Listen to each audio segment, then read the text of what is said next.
Welcome to Salute Your Sports Week 37. I'm Kamen Enchev.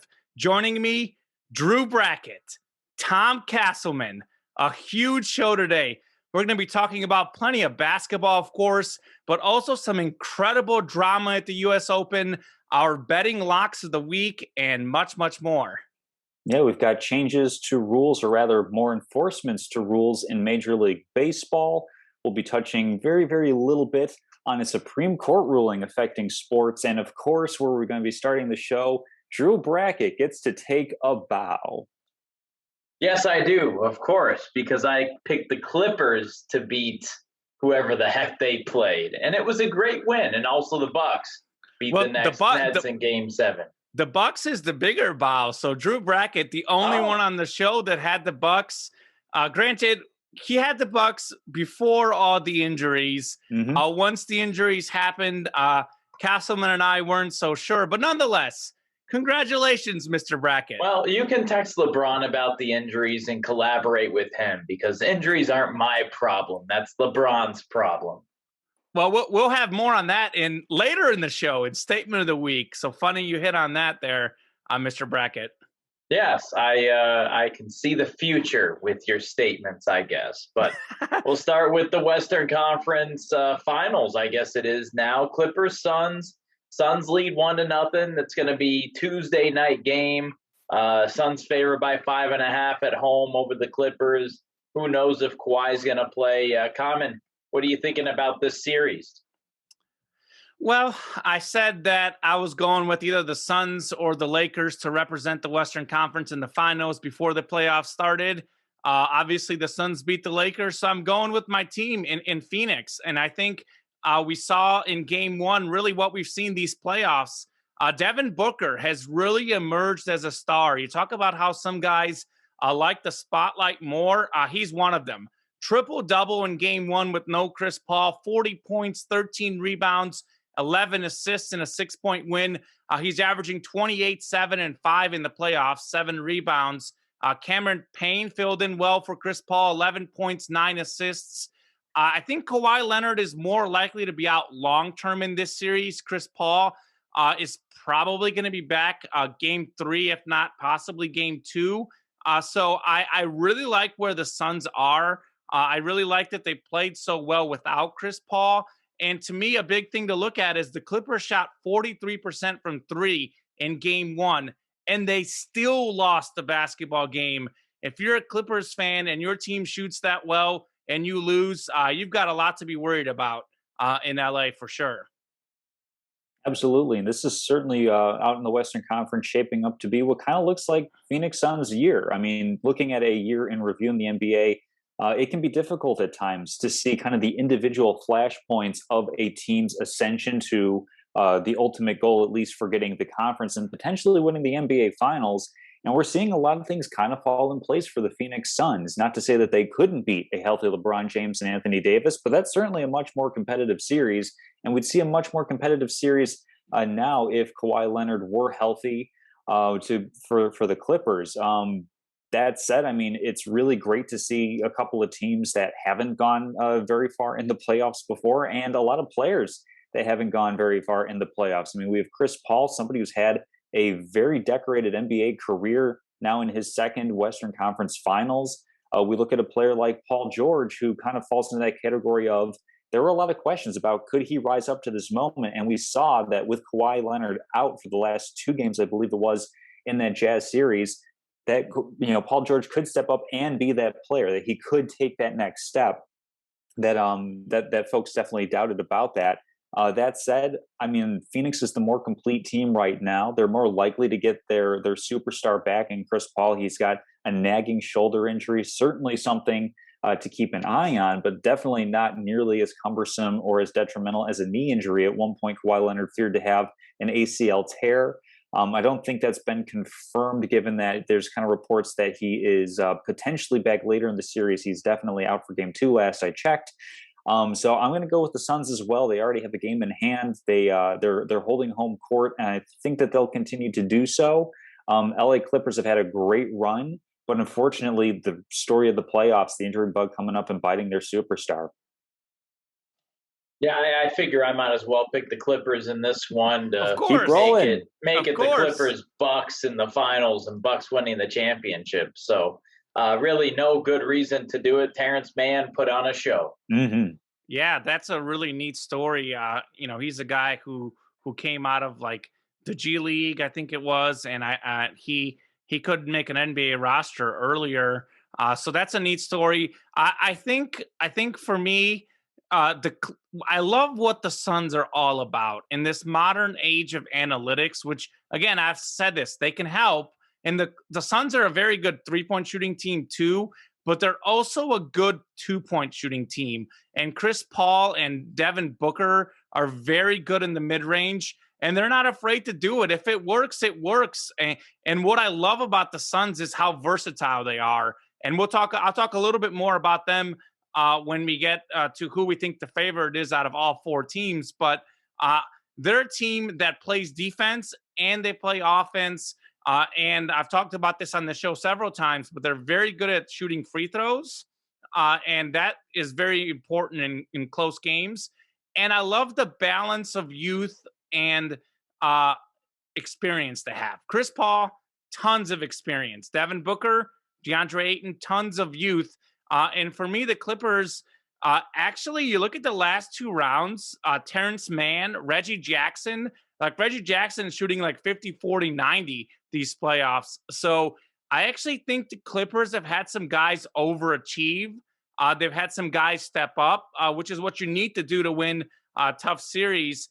And obviously the Suns have had the same in Cameron Payne, but I just think they've got a better 1-2 duo with Booker and Chris Paul. And this is sort of Booker's first playoff series or first playoffs, and then this is now his third playoff series. It's kind of his time to shine.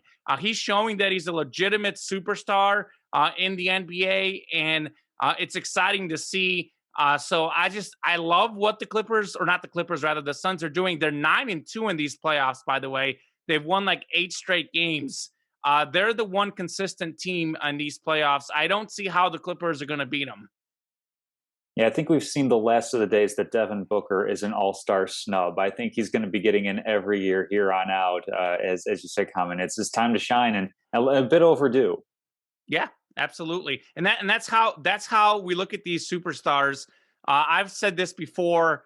Sports are a team game, and people look at a superstar when he's winning.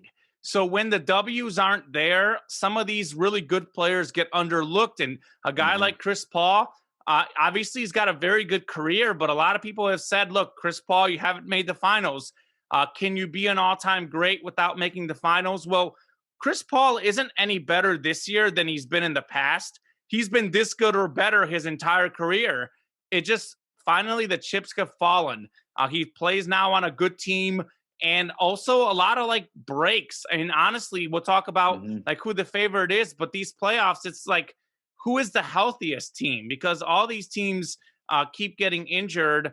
And the Suns, it looked like Chris Paul's elbow or shoulder is just fine from watching the last series. And reports are that he's rehabbing well from COVID. So as long as he's healthy, the Suns are the team to beat. But one injury on any of these teams could make the difference. I think certainly all four teams have a legitimate chance. And Tom, you talked about we haven't seen these players. We haven't seen these teams. Well, yeah, the Suns and the Clippers have never won an NBA Finals. And you look at the Hawks, last one in 1958 when they were in St. Louis.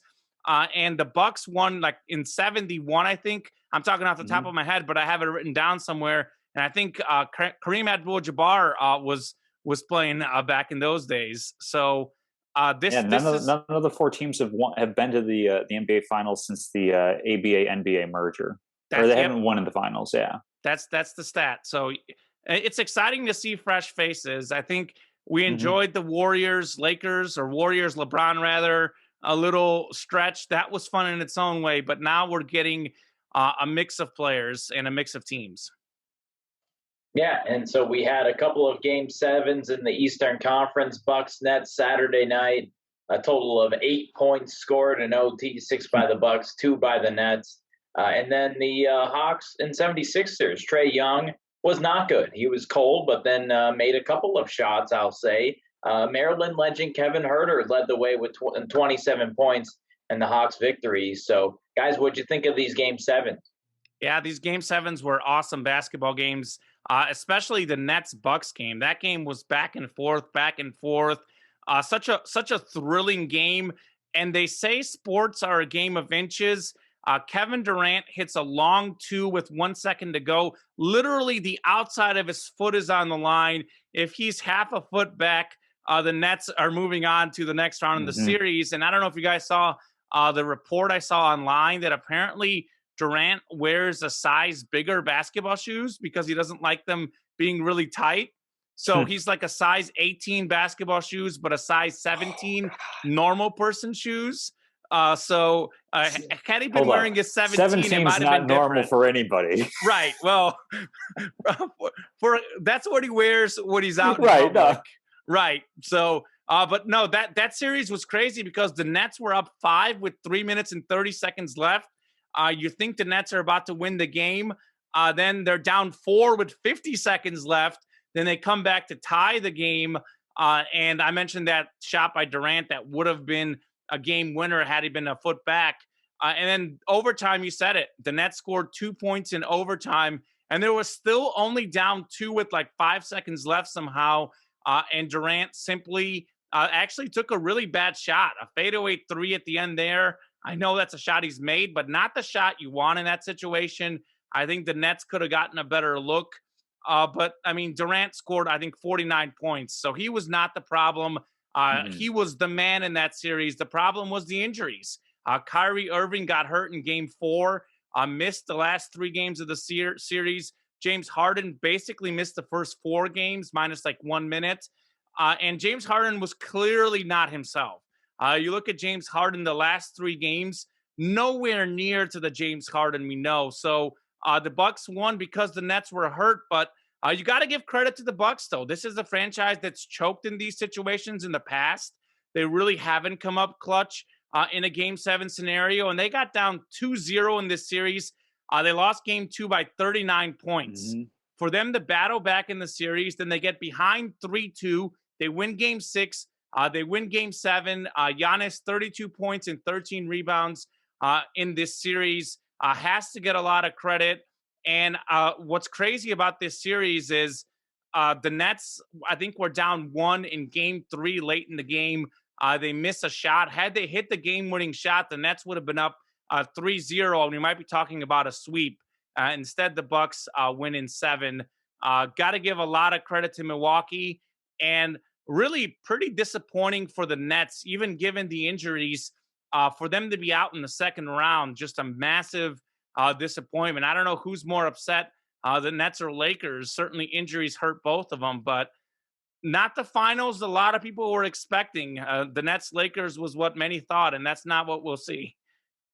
Well, I got to say, nobody's probably more disappointed, or rather, I would say the Nets and the Lakers probably aren't nearly as disappointed in their season as the Philadelphia 76ers are, having dropped Game 7 at home against the Atlanta Hawks, a series where, for all intents and purposes, I mean, the 76ers had the best player on the court with Joel Embiid. I mean, Trae Young at times played better, but Joel Embiid is just a mismatch all around, and still Philadelphia just seems to fall short. They had opportunities last season with the bubble to be able to advance. They came up short, and they do so again. And I think a little of that could have been they're maybe looking ahead at either a banged up Nets team or a Bucks team that they felt that they could beat.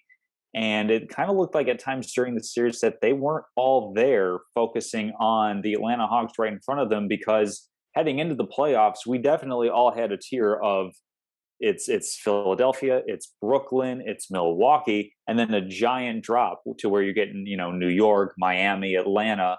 And the Hawks were a little bit of an afterthought, and yet here they are with arguably like the most compelling quote unquote villain. He likes playing the antagonist. I think that's a more accurate term for Trae Young.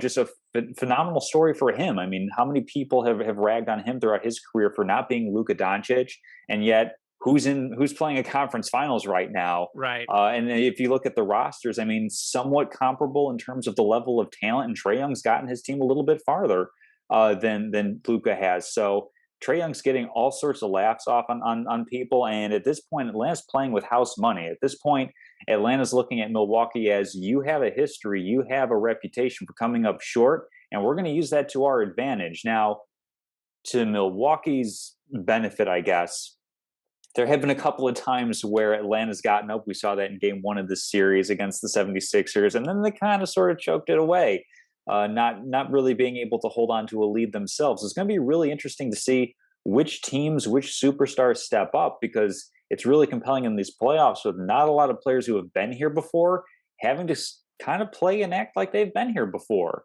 and can certainly go farther. So that's going to be a really intriguing thing for sure heading into this Eastern Conference Finals. Yeah, that to me is the story. It's a bunch of unproven players, a bunch of unproven teams. And it's like, who do you expect to deliver in the clutch and who do you expect to choke? Joel Embiid, by the way, reports are that he was playing hurt that series. Certainly didn't help him with the turnovers. But the story, the big story is Ben Simmons. Ben Simmons is the massive disappointment in Philadelphia. The guy, the last 4 games in this series, didn't take a single shot in the fourth quarter. In fact, he only took 3 shots in the fourth quarter of the whole series. He shot 32. It made him all right. Yeah, 3 for 3. But he was 32.7% at the free throw line. It was hack a Ben, and it worked for Atlanta. And it was crazy, that play where he's got an easy dunk and he passes the ball to his teammate, and Joel Embiid looks at him like, "What are you doing?" And you had Doc Rivers in the press conference saying, they asked him, is he Ben Simmons, can he be a point guard of a championship team? And literally Doc Rivers said, "I don't know." And it'll be interesting to see, because Rivers and Simmons could both be out. Certainly Doc Rivers has blown a lot of series in his career as a coach, despite winning a championship. His Clippers were up 3-1 last year when they blew the lead. And what was crazy about this series is that Trae Young was 5 for 23 in game 7. He's really the only all-star on Atlanta's roster, and he goes 5 for 23 in game 7, and you can't win on your own home court. By the way, the Sixers had a fantastic home record this year and last year, among the best in the NBA. They lost 3 games at home in this series, 3 games at home to Atlanta. Really a very disappointing series for Philly. Atlanta obviously has to get a lot of credit for how well they played, but to me, the story of this series was the disappointment of Ben Simmons, and quite frankly, the disappointment of the Philadelphia 76ers. Atlanta, by the way, 5-2 on the road in the playoffs, and they've won game 1 on the road each of the last 2 series. They'll be a heavy underdog again, but that's going to be a good series. What do you guys see in that Hawks-Bucks series? I mean, you got to go with the Bucks in this series to win. Could be a 6-game series, maybe 5 even. I think Bucks just have the advantage with Giannis. Clint Capella could put up a fight, but I mean, he would probably take on Lopez in the center position. So it's going to be a tough one for the Hawks. Yeah, I think it's a tough matchup for the Hawks as well, simply because Milwaukee has more, all-around complete players. We've kind of knocked them for having, it's like, Giannis, and then who else? Chris Middleton, Drew Holiday, and yet those guys are good on both ends of the court. I like the Bucks as well, probably in 5, maybe 6. I mean, give all the credit to Nate McMillan and the Hawks for the job that they've done getting this far. But at a certain point, I mean, the superior talent has to win out, right? I mean, we're not dealing with a team where they have half of a player on a court, or at least that the second best player, the nominal second best player on their team, is half of a player. By the way, I think Ben Simmons was probably a bit misused in that series. I mean, there was Hack-a-Shaq in the 90s, and not to compare Ben Simmons to Shaquille O'Neal, but how often did Shaquille O'Neal get taken out of games for large stretches because he couldn't shoot free throws? I think that it kind of hit Ben Simmons right in the confidence. And that's why he's passing up, a wide open layup. He was afraid to shoot. And you look at, I watched like the end of the fourth quarter in game 6 and 7.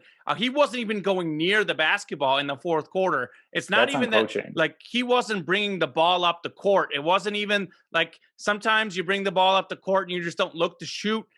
Seth Curry was bringing the ball up the court. If you watch the game, I don't know how much of that is coaching, how much is Ben Simmons. It's probably a combination of both. But if you're a confident NBA player and you go up to your coach and you say, "Coach, I want the ball," I don't think Doc Rivers is going to say, "Hey, don't touch the ball." So I think it's a combination of both. But this is a guy that's a 2-time All-Star and literally is a liability. He's being treated like a kid in pickup. There's always that one kid in pickup who can't shoot the ball. Oh, I know. From experience. Oh, I know. I, by the way, have been always a decent shooter. I did beat Drew Brackett in our 3-point shootout we've had before in the past. But certainly I can shoot better than Ben Simmons. I can't shoot better than probably anyone else in the NBA, but I've got him beat at least. So I'm assuming you're going Bucks as well, Common, to make it to the finals. We're jumping on the Drew bandwagon. Sure. Drew Brackett, Drew Holiday. Let's go. I think Drew Holiday actually, by the way, didn't play very good in the Nets series, which is also good news for Milwaukee. He's the guy that might step up this next series. I think that this is going to be a lot closer series than you guys think. You guys are saying 5 or 6 games. I'd be shocked if Milwaukee won in 5. I think this is going 6, maybe 7. I think there's actually a better chance Atlanta wins this series than Milwaukee wins in 5. I think it's going to be very competitive. You're right, Tom. Obviously, Giannis is the best player in this series, and Trae Young is the second best player. But then you look at Chris Middleton, probably the third. And if he plays to how we can, Drew Holiday is probably the 4th best team in this series, or 4th best player, rather. So the Bucks do have better overall talent, but they don't have like eye-scorching talent. I mean, Drew Holiday is a good player, but they're not like, we're not talking about an amazing basketball team. We're talking about a team that made it out of the second round because the other team was hurt. I think these are two teams that actually, you look at the last 10 years, have had a lot of success in the regular season and no success at all in the postseason. We've got the coach who's been a part of Budenholzer. I can't even talk right now. Has been a part of both of those teams. I don't know. I think that Atlanta is playing with house money, as you said. I think Clint Capella is a better player than people think. I think Collins, Bogdanovich, Gallinari, all those guys are playing with a chip on their shoulder. And Atlanta, like, home field doesn't matter in this series. Atlanta's 5-2 on the road in the playoffs. They've got all the confidence in the world. So for me, I still like Milwaukee in this series. I do think the Bucks have more talent, as you mentioned, but Atlanta has a pretty possibly streaky team. If Trae Young and Gallinari get hot from 3, they could make it competitive. Keep in mind the Bucks, not a very good defensive team, so I think that could help Atlanta for sure. So I'm going Bucks in 6 or 7, but don't be shocked if Atlanta surprises some teams. I mean, we might have more about game 1 in Locks of the Week. Look forward to that for sure. Oh, very exciting. Well, how about the last 4 teams left? Who do you guys like to win this thing? Tom, you can go ahead. I think we're going the same way. Yeah, probably not. I'm jumping all the way on that Drew bandwagon. I'm going to go Bucks over Suns. I think that Milwaukee, not a great offensive team necessarily, but if we're looking at the rest of the teams that are left in the playoffs, not a whole lot of superstar power on that in ways that can really hurt the Bucks. I think that the Bucks can play good enough defense, especially against backcourt players. They have a lot of length, especially with Chris Middleton, Drew Holiday, his long arms at that point guard position. And then Giannis is just an anomaly compared to other players. There's really no unicorns like him, like Anthony Davis or LeBron James, kind of left in the playoffs. So I think Milwaukee probably is the new favorite to win the finals in my book. I mean, Suns are going to be the new odds-on favorite, but for me, I like the Bucks just a little bit better. But that's going to be a really fun series. I'm definitely going to disagree here. No way. It's going to be Phoenix. I mean, they got the best record of any of the teams left, which shows me they're the most consistent. They've also got a home court against whoever they play in the finals, and they're the hottest team right now. They're 9-2 in the playoffs. Fairly easy series. they haven't really been in trouble. They were down 2-1 Hmm. against the Lakers, but after that they got, they were cruise controlling. The Bucks, meanwhile, that was an exhausting series against the Nets. And the Suns are a very young team. I mean, these guys aren't tired. Booker, Ayton, they've proven they can play in the playoffs, but they're not tired. And like I said earlier, they've got such a great mix of young people, young stars, and also veteran leaders. Chris Paul is one, but a guy that doesn't get talked about that much is Jay Crowder. Jay Crowder is a guy who's played in a lot of playoff games, certainly a very good player for them. And I look at down the stretch in a close game, the Suns were number 2 in the regular season in free throw percentage, number 2 in the playoffs. They're right around 86%. And you look at Chris Paul and Devin Booker, those are guys that are shooting over 90% in the playoffs. They're simply the most well-rounded team, 7th in scoring, 7th in defense in the regular season. In the playoffs, number 1 defense, and also a pretty solid offense. And they're one of the best 2-point shooting teams in the NBA, also good at threes. So this is the most versatile team. They can beat you shooting the mid-range game. They can beat you in the paint. They can beat you shooting the three. They can beat you on offense. They can beat you on defense. And they simply have no weaknesses. I look at some of these other teams. There are question marks there. The Clippers have injury concerns. The Bucks, they did it this last series, but can they be good in the clutch? Can Giannis, can he be the go-to guy at the end of the game? Because Chris Middleton is getting a lot of those go-to shots. You look at Chris Paul and Devin Booker, both of those guys are capable of creating their own shot for themselves or their teammates with the game on the line. Chris Paul has some incredible stats in the fourth quarter of games. He's clutch. And you look at Booker in closeout games has been incredible. The deeper the series gets, the better he plays. And he already had a triple-double in game 1. So, what else does he have for us next? So I like Phoenix, and I think it'd be a neat story. Chris Paul winning his first ring. Monty Williams, after all he's been as a head coach, would be neat to see him win a ring. I think Phoenix is the team to beat.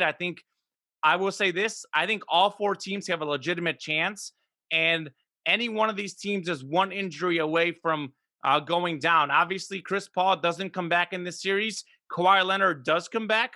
The Clippers could easily beat the Suns. But I think Phoenix has the best overall team, and they have the best guard play. I know this season the centers played really good in Jokic and Embiid, but they didn't go that deep in the playoffs. And in the modern day game, we've seen perimeter to play matters a lot. And there's no one that controls the game better than Chris Paul. So I look at him to be the floor general, and I look at him to lead the Suns to an NBA championship. Go Bucks. That's all I got. They'll win Bucks Clippers. I love it. We'll continue with it, right?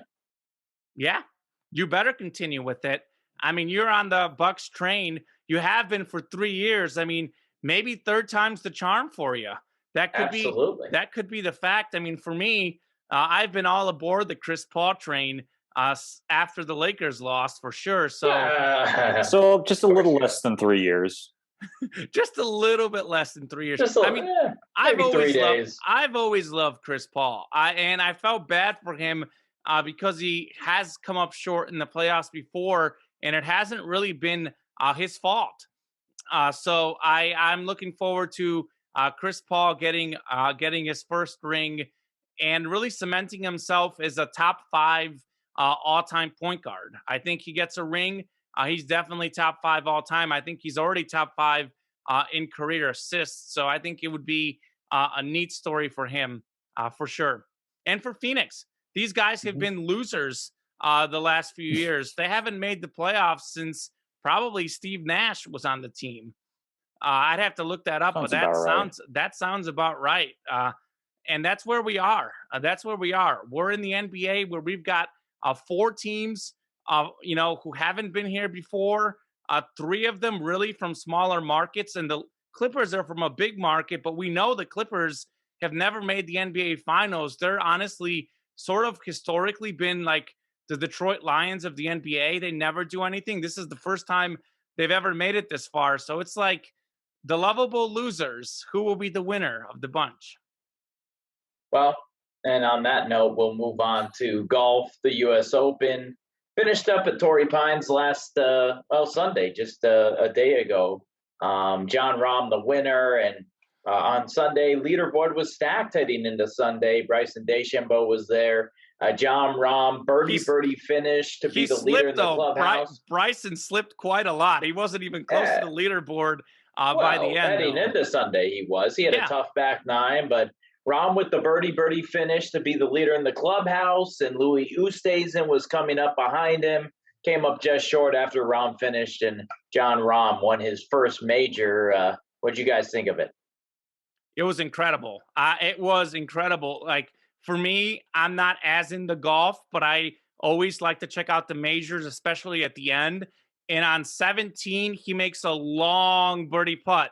On 18, he makes a long birdie putt. I mean, it was clutch play at its finest. And that was the difference. Oosthuizen had a terrible 17th hole. I think he got a bogey on 17, if I remember correctly.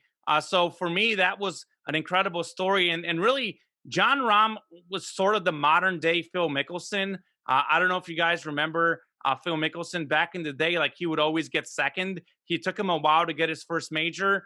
Rahm, who was number 3 in the world entering this tournament, is number 1 right now, by the way. He had been 4th several times. He'd been 3rd. He has like 4 top 4 finishes since 2018.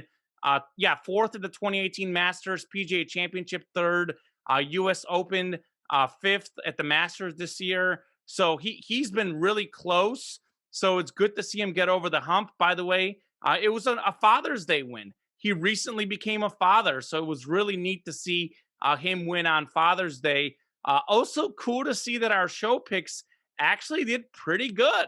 Rory McIlroy didn't win, but he finished 1 under, 5 shots off the lead, tied for 7th.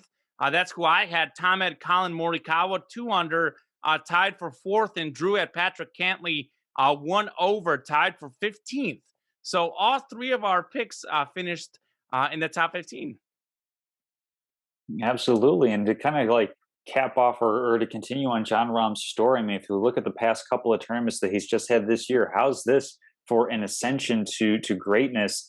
Missed the cut in early May at the Wells Fargo Championship, finished 34th in the AT&T Byron Nelson, 8th in the PGA Championship, had to withdraw from the Memorial Tournament just a couple of weeks ago after a positive case for COVID. And then ascending to the U.S. Open as the odds-on betting favorite to start it out. And of course, you know, how are we talking about this heading into the weekend of just like, well, let's pick somebody who's just a little bit off the top of the leaderboard on that. And John Rahm just went ahead and said, you know what, this is my tournament to win. I'm going to go ahead and do it. So hats off to him for accomplishing that. Just like a really incredible past couple of months for him, going from missing a cut at a tournament to a couple months later, just, you know, to winning the U.S. Open.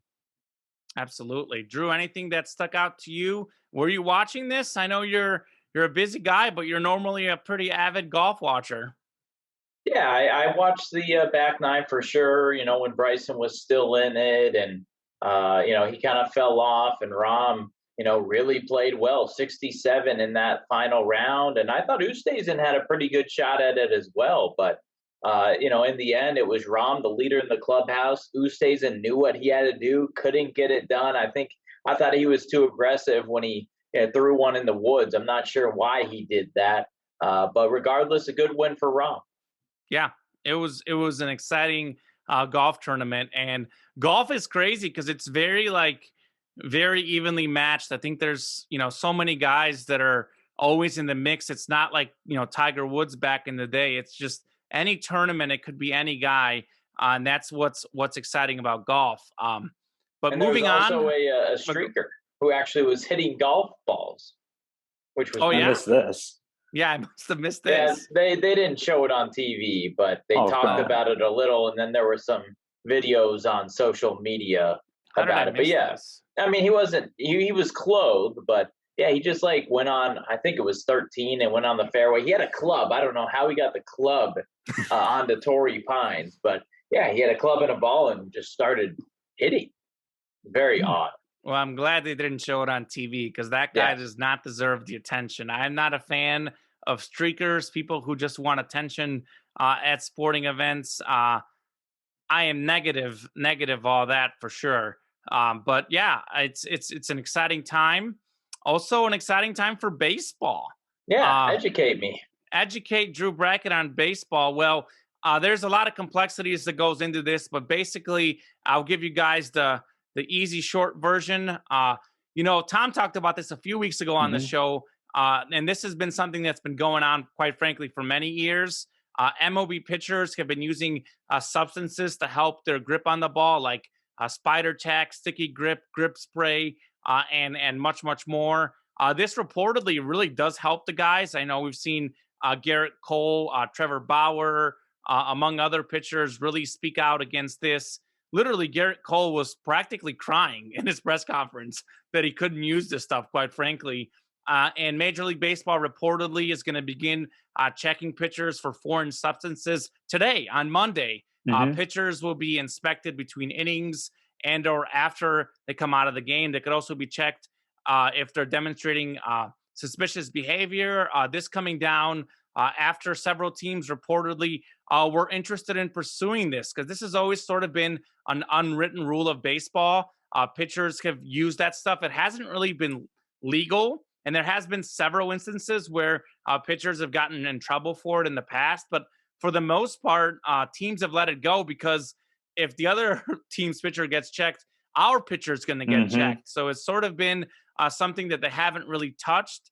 But I think now is the time to do it. I think what makes it so hard is we talk about, like, sure, analytics are a big part of that. The shifts are a part of that. And, guys throwing really hard is a part of that. But that's what's crazy is now we have pitchers who are throwing 100 miles per hour and they have the grip on the ball and they have the extra movement because of the grip. When you're throwing that fast with movement on the ball, it makes it so hard to hit.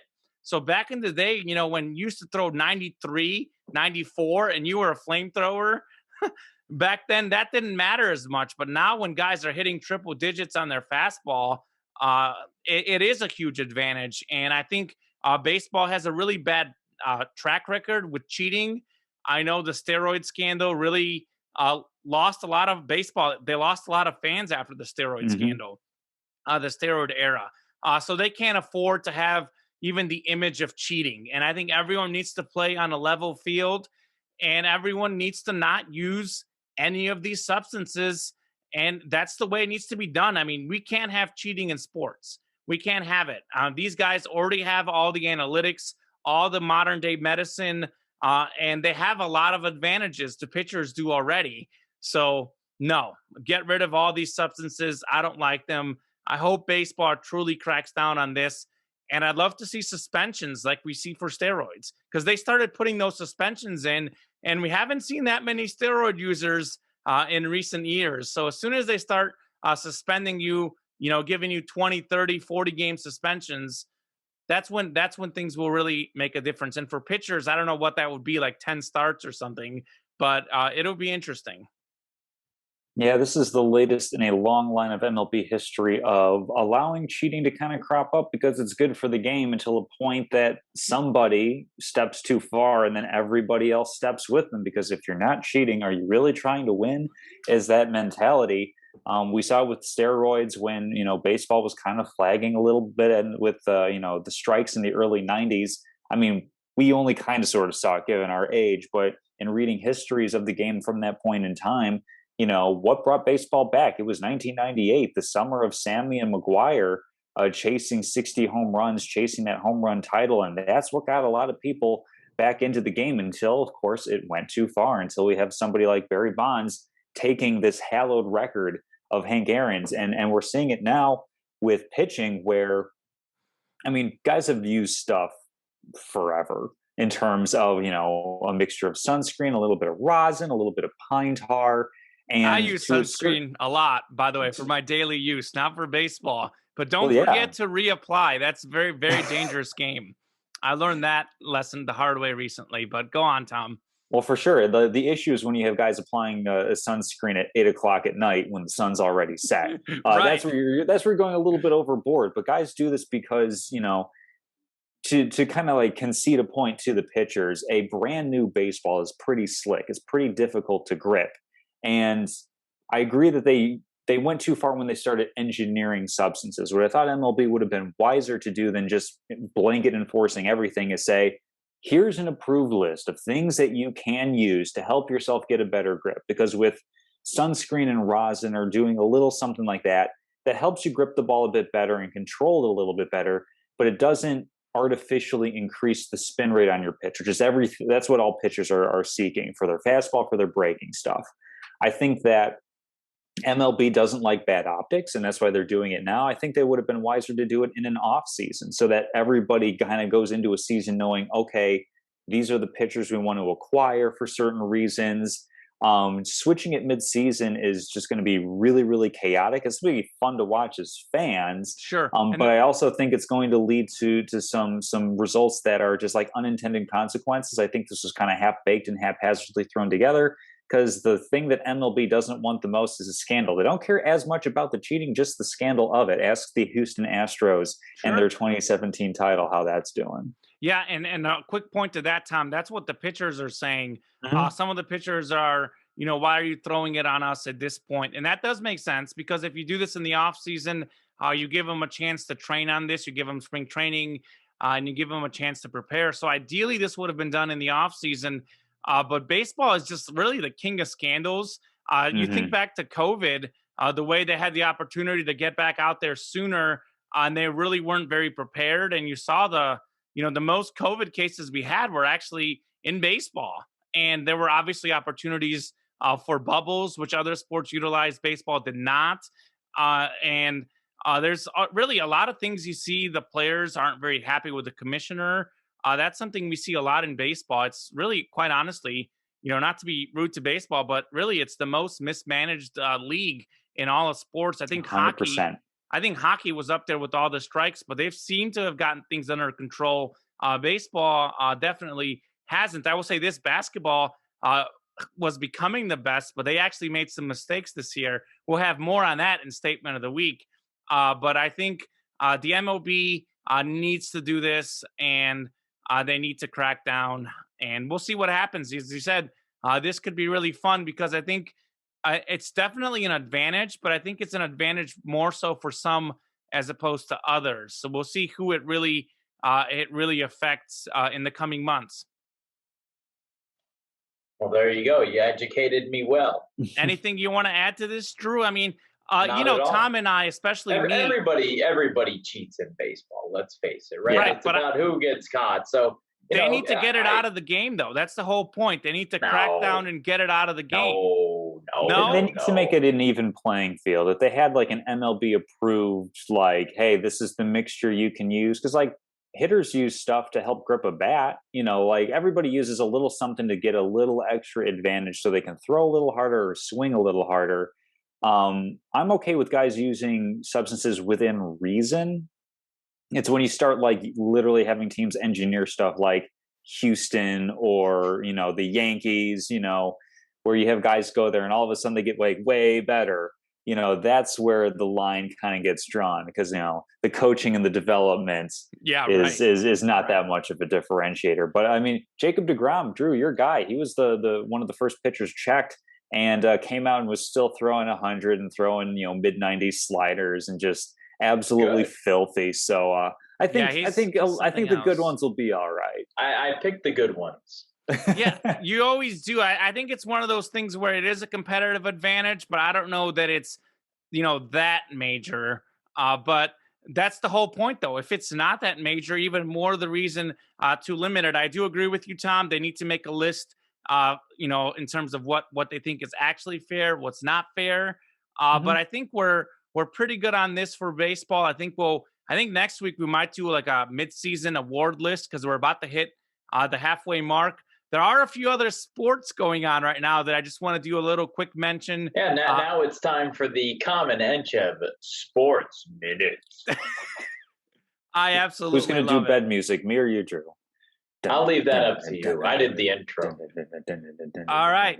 As Tom does the bed music, I'll get started.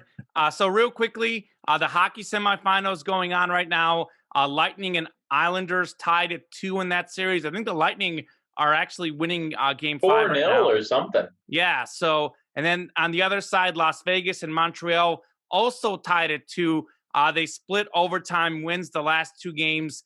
Tom and I have Vegas winning it all. Drew has Tampa. So that's going to be fun to track. We broke that down the last couple weeks. We'll probably have more hockey once we get to the actual Stanley Cup, which should be next week's show.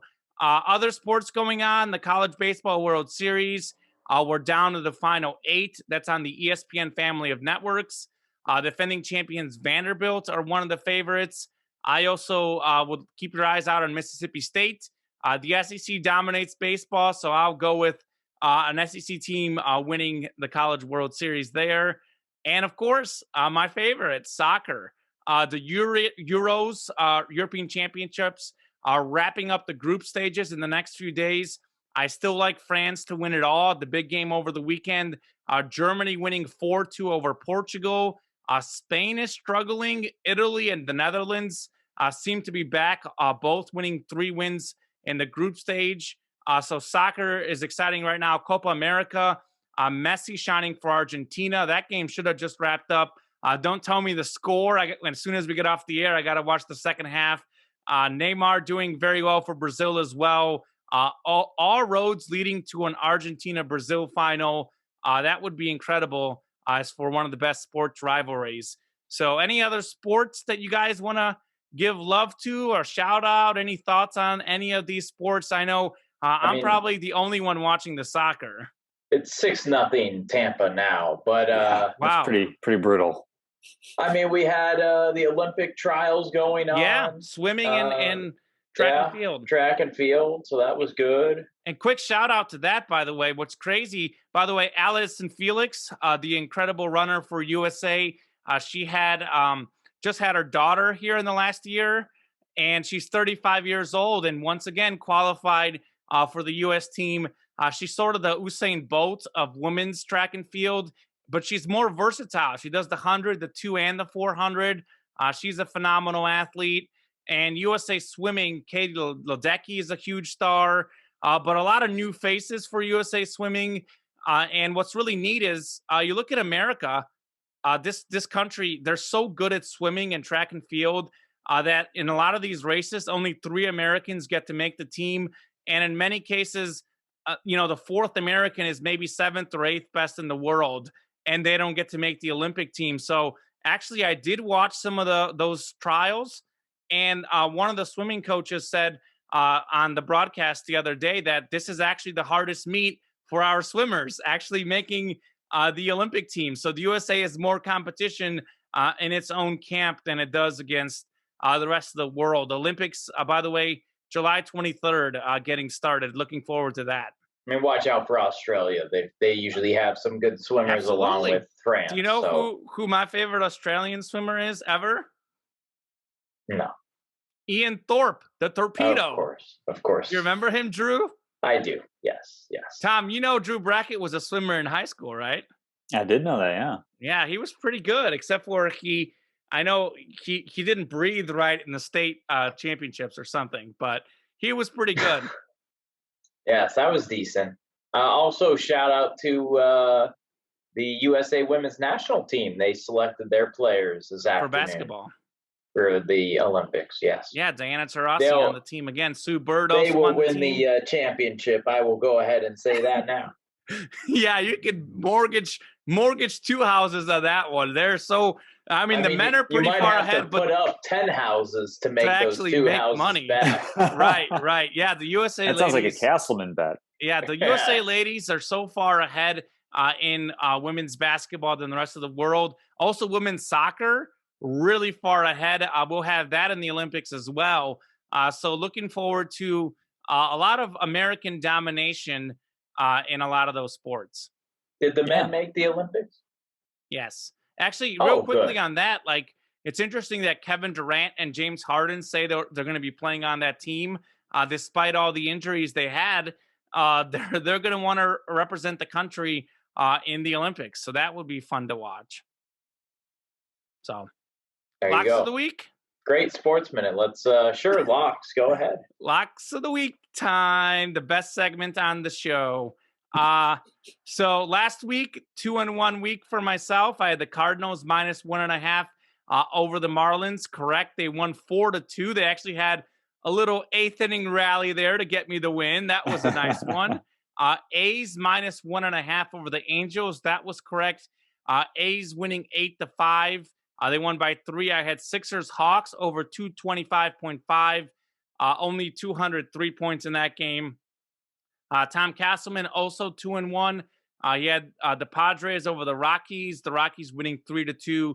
A historic week for Castleman. He actually hit an NBA prop bet.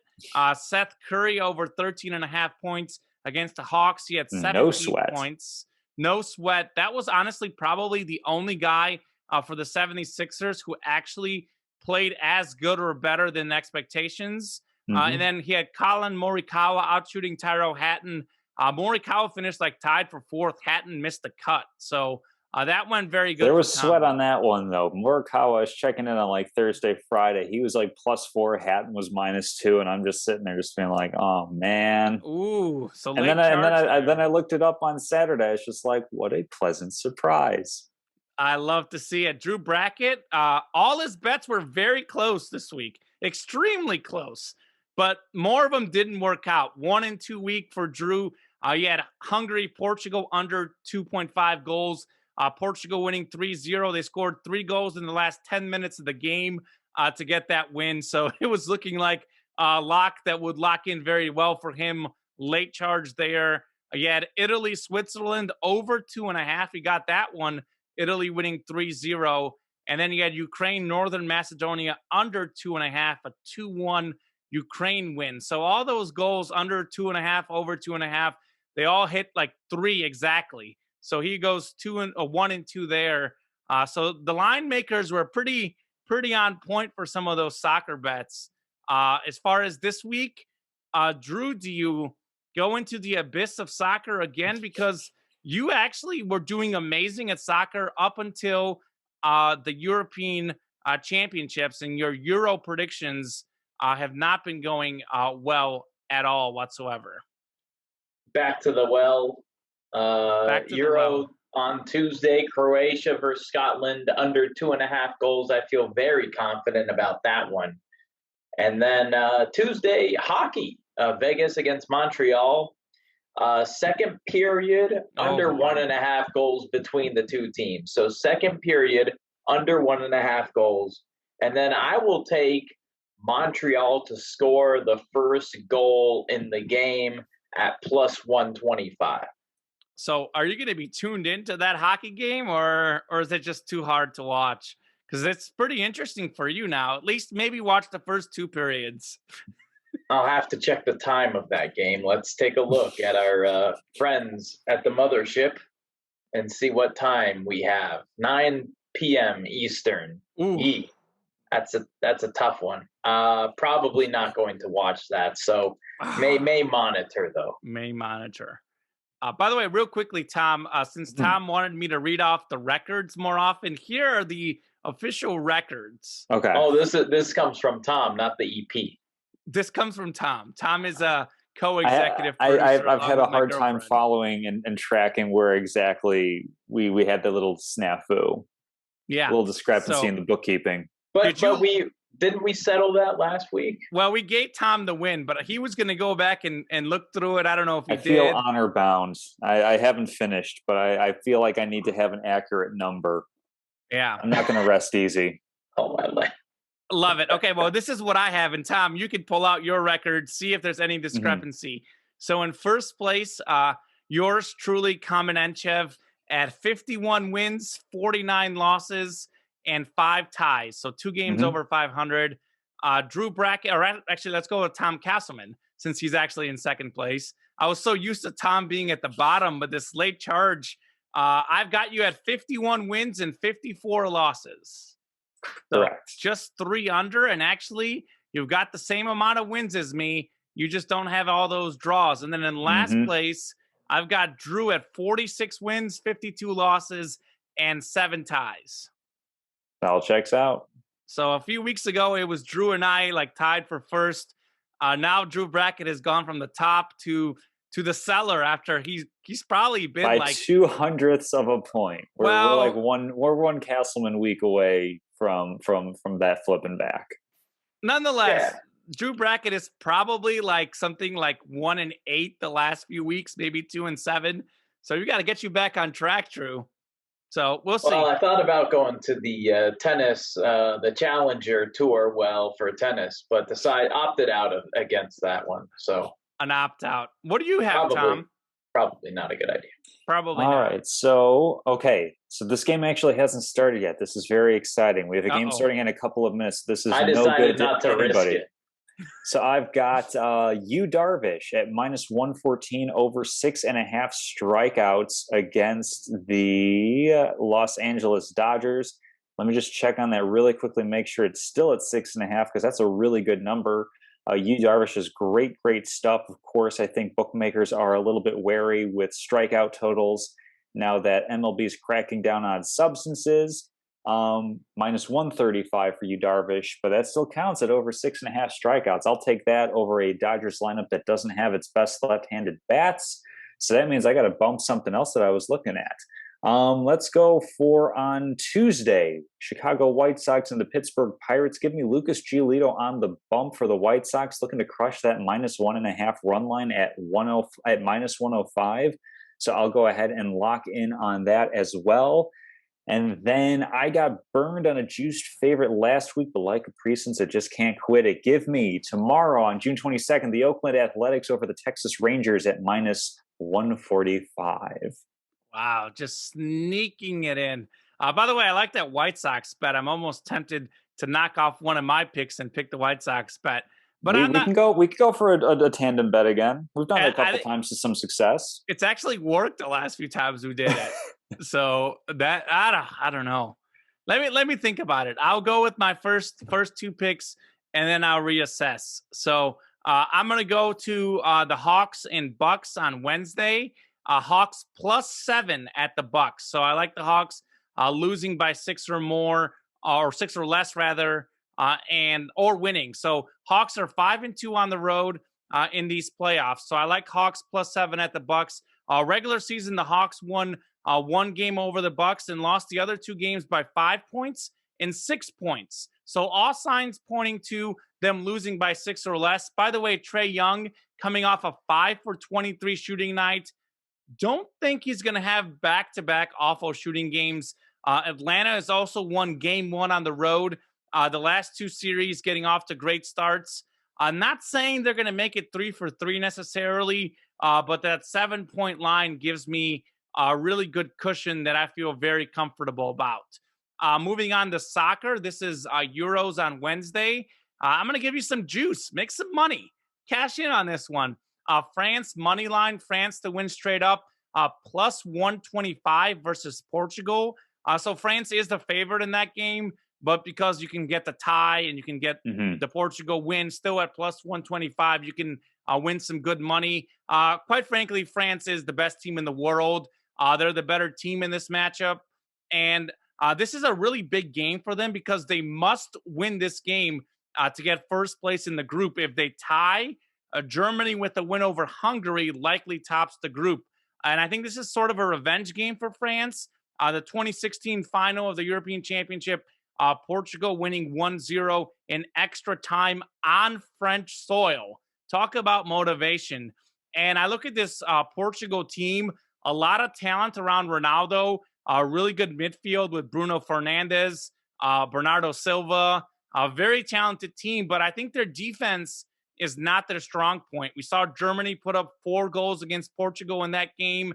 You look at Pepe, he's 38 years old. How much can Pepe run? When Kylian Mbappe is running full speed against Pepe, good luck, Pepe. You're about to get fried in that matchup. Nelson Semedo, another defender on Portugal, former Barcelona guy. He couldn't do anything against Bayern Munich 2 years ago in that 8-2 rout. So Semedo, another defensive guy that I just don't really like for Portugal in this game. So I like France maybe scoring 2 goals in this game, maybe like a 2-1 final, something of that sort. France beating them. And then, you know what, Castleman, I'm going to stick with my pick because Drew also picked this game. So I'm going to make this game extra interesting. I like Croatia plus 120 versus Scotland. Again, Croatia money line. So you can profit pretty big on my soccer bets. In fact, if you want to parlay those two bets, you make even better money. So for me, the Croatia, again, simply the better team in this matchup. And they actually need this game to advance because they only have 1 point through the first 2 games. I know Croatia's older. I know some guys are gone off that 2018 World Cup team. Some guys not at the level they used to be. But this is still a country that made the final of the last World Cup. And they've got a lot of big game players. Luka Modric, former Ballon d'Or winner. He's won several championship league titles with Real Madrid, unfortunately. Ivan Perisic won with Bayern Munich last season. Those 2 guys are still very good players. They're not quite at the level they used to be, but my goodness, they are way better than anyone that Scotland has. So I like Croatia to beat Scotland, France to beat Portugal, the Hawks to cover +7 against the Bucks. And if you want a bonus, you can go double down on that Tom Castleman pick. White Sox -1.5 tomorrow. Now the Pirates, right? They're playing the Pirates, who are like just about the worst or one of the worst teams in baseball. Pretty much, yeah. Pretty much. So that should be fun. I'm looking forward to it. I normally make all my picks the night of because I get so antsy to find out what happens. But now I'm going to have to wait until Tuesday and Wednesday to see how the bets shake up. Or you just make yours that's like, 4 days away and then you just forget. Does that happen to you, Drew? I feel like you forget, and some weeks you probably find out what happens day of the show. Yeah, like today. There is some truth to ignorance is bliss, I would imagine. Yeah, in terms of, I had this on the card because they weren't posting run lines for the longest time on Bovada, so I almost didn't get that White Sox number. But for the Euro champs, England -1 to cover a spread against Czech Republic. Does that sound like something that's reasonable? Because I don't watch soccer. I don't know if that's a reasonable wager to make. England's not playing well. Yeah, so. Right. Okay. So it sounds reasonable, but England is coming off a horrendous 0-0 draw against Scotland. So on paper, I would say England is probably about 2 goals better there. Most likely, I think at that -1, you might be looking at a wash possibly. And I know you haven't had any ties, so we could get you in the tie column. I want to go for an 0-0-3 week. Just to fit in. Why not? Well, why not? I think England, I have a feeling that they're going to get it together in this third game. I just think they might win by maybe 1 goal instead of 2. So I don't know. Could go either way. I do think England's going to win, though, because they want to top the group. Because if Czech Republic wins that game, actually, then they're on top of the group. So a lot of drama with these last games in the Euro group stages. I'm definitely looking forward to that France-Portugal game on Wednesday. I usually have sort of I circle games in my mind that I really want to watch every week. And that's one that I've got several circles around. So looking forward to that one. Statements, salutes of the week. What do we got? I think, Tom, you wanted to mention a big Supreme Court ruling when it comes down to sports. And it doesn't involve steroids, so it's not as bad. No, it doesn't. No, I'll just do a quick little hit on this. The Supreme Court unanimously ruled 9-0. So how's that for getting both sides of the court together? That some of the NCAA's restrictions on education-related benefits, such as scholarships and internships, and I believe also school supplies such as laptops, that those education-related benefits to student athletes violate federal antitrust laws. So basically, schools saying you can have a bagel, but you can't have cream cheese type of thing. Basically, what's momentous about this is that it's a narrow scope, but the language has implications that could potentially lead to name, image, likeness for athletes. being able to profit off of those, great games of NCAA March Madness I or miss NCAA. those games. Fantastic, fantastic games. Well, now instead of having, the last one I had is NCAA March Madness 2004. So instead of center 50 for UConn, it could be Emeka Okafor, and he can actually make money off of that. This could also pave the way, perhaps, for advertisements as well outside of name, image, likeness. If you go to, I like advertisements better. If you end up, in the Longhorn State, if you end up in Texas, and you want to sell, trucks there, you could put your name on a dealership and make money. So I think this is a positive way. I know it's a tricky subject talking about paying athletes, but this could lead to a way to the money making ones getting some compensation at least, especially when it comes to the $1 billion television deal that is the NCAA tournament. As far as the statement of the week that I have prepared heading into today. Can I comment on this real quick? Oh, yeah, go ahead. Yeah. Yeah. So real quickly, as long as it doesn't lead to colleges paying athletes themselves, I'm all for this. I think that if you are a big time enough deal to get your own advertisement, to get your own image and likeness, to get your own stuff, and I think certain like small things like laptops, those are things that students need. I'm okay with those type of things. So I'm okay with this. I just don't want universities paying the athletes, because I think in many ways, we're not going to get in the whole long thing, but in many ways, the players are already receiving money through their scholarships, through the weight rooms, the facilities and stuff that they have. And it just opens up a whole craziness of, which athlete gets paid more, which program gets paid more. You may have like a women's team that's undefeated in softball, wins it all. And then you can have a mediocre football team, but the football team brings in more money. It's a whole messy situation. So I don't want the colleges themselves paying the athletes, like in terms of actual cash, but I'm okay with the laptop for the sports athletes. It's actually not all that different than what they receive in terms of the cafeteria meals that the athletes get. And I'm okay with athletes having the ability to make money off advertisements. I just draw the line at where the school is physically paying cash to the athletes. That's where line drawn. No, that's a fair line to draw. Like, it wouldn't be the worst thing if, football players got some of that bowl money instead, through the NCAA or through the bowls that sponsor it, NCAA March Madness, give them a little bit of TV money for making it that far in the season.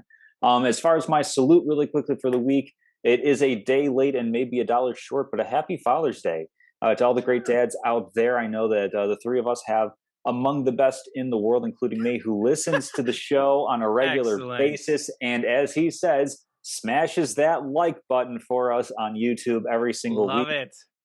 I think it's your dad and my girlfriend give the likes every week. And then like 2 weeks ago, it had 3 likes. And I was wondering who gave that third like. So, I'm jumping in on the like game as well. I'm giving us a little bit of a boost too. Who's you? Paltry amount though it is.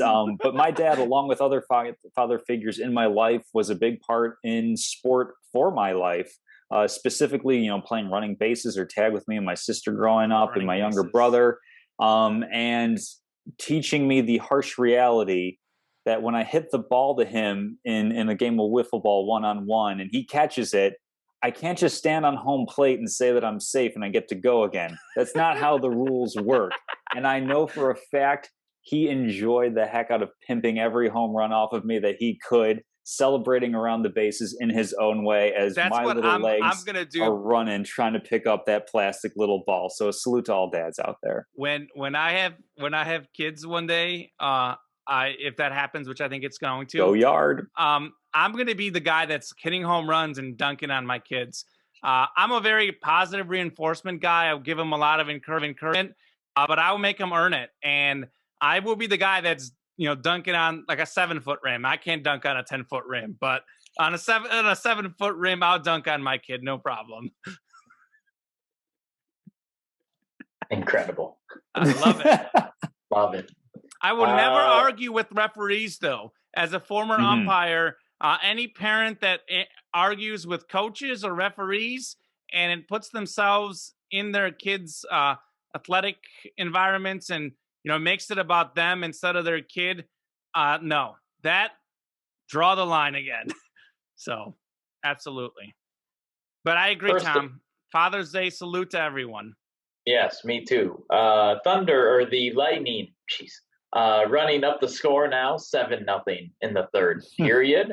Wow. Salute to college baseball, College World Series, full throttle, catch down on ESPN and ESPN2. And then TBT 2021 was announced, the basketball tournament.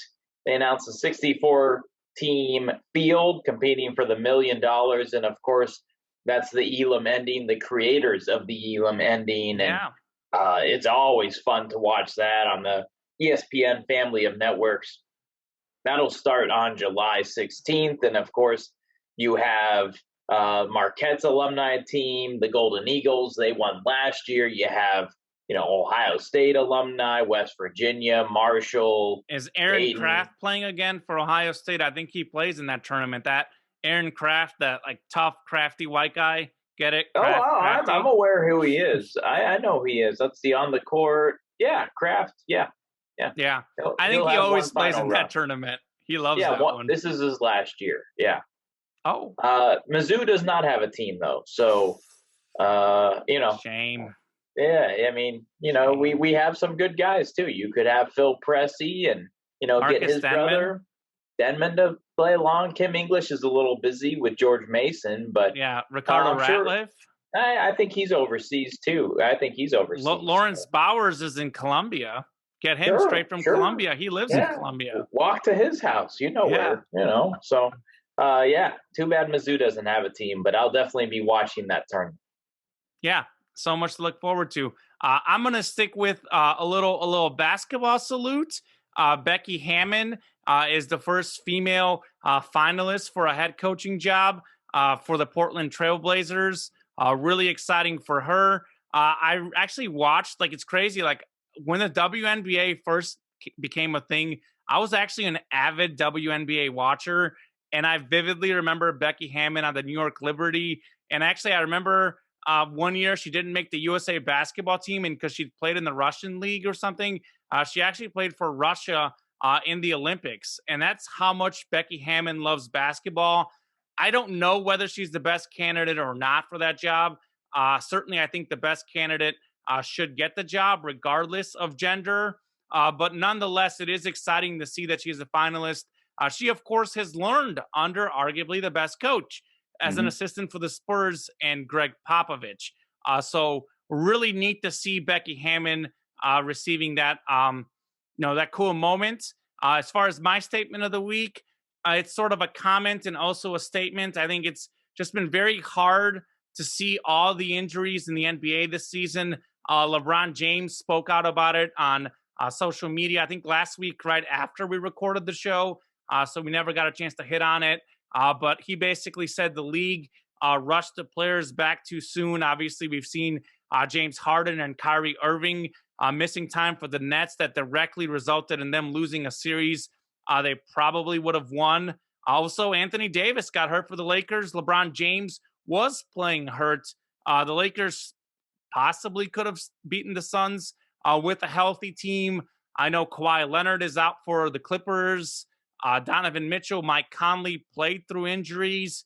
CP3 now has got the COVID situation, but also dealt with injuries. And there's many, many more. Those are some of the biggest names and biggest scenarios. But we saw a lot of injuries during the regular season itself. A lot of guys missing time as well. So I think the NBA has tended to be the league that gets it right on most things the last few years. They got it right with the bubble. They're in the forefront of the social movement in terms of human rights for people, but they got this one wrong. I think they didn't need to rush back to the season.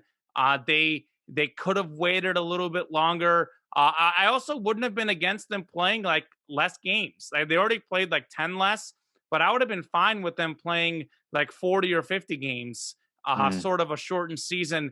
Because I think, as LeBron said, it's really hurting the product.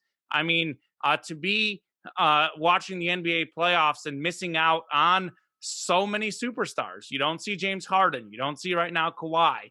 You don't see Kyrie. You didn't see Anthony Davis. I mean, these are the top players in the National Basketball Association. And as fans, you you want to see those guys play. So I think LeBron is right. I think we've seen Silver do so well as commissioner, but he got this one wrong. I think the NBA should have waited longer to start the season, maybe shorten the season. And don't worry so much about the money. Don't worry about the appearance. Take care of your players, which is the ironic thing, because of all the leagues, the NBA has always been at the forefront of actually taking care of its players. But everyone makes mistakes, and the NBA certainly did in this case. Yeah, I think this is a case of the owners leaning on Silver and saying, if we go below 72 games, we don't get this network money that we all want, and took a hit on the bottom line with having to shut down the season early and then playing basketball without fans for much of this year and over the bubble. So it's definitely unfortunate. I don't know if it's necessarily causational, but it's a really, really strong correlation between the rush back and the injuries. Now, unfortunately, I think it is straight up just the money and the owner saying we took enough of a hit on this. If the players, and what the players they're making millions, and they're making slightly less millions. Sure. I mean, Well, these guys have the money, and yeah, as no, I an know. owner, you should care for your players. I will also say this though, injuries and karma are a thing, I believe, personally, and a lot of this has to do with guys just not being ready for playing enough games. I know some teams went the route like, oh, well, you're going to force us to play these games. Well, we're going to rest our guys. You saw Kawhi Leonard rest a lot this season. Well, Kawhi Leonard got hurt too. And you look at Kyrie Irving. Kyrie Irving missed all sorts of games this season, some for personal reasons, some because of injury, some for reasons that we don't know. And as being a part of an athlete, part of it is having that regular physical toll on your body. So if you're sitting there resting and all of a sudden you have to put like extra toll on a body and be in shape that you haven't been in consistently, I think some of these teams actually are going about it the wrong way. And I think some of the teams who rested guys also got hit by the injury. So there is no right solution for teams. The right solution would have been for the NBA to wait a couple more months and give these guys a little bit longer off season. So we'll see. Well, I think that's about it. Anything else you guys want to add? I know Drew Brackett's got to go to bed. We recorded it's 9:28 right now. It's well past Drew Brackett's bedtime. So we'll let him go. We'll be back next week, and we'll see how our picks are going, because Mr. Brackett is certainly on fire with his NBA picks. I don't know how much of the games he's watched, but whatever he's doing right with his Milwaukee Bucks. Have a great day, everyone.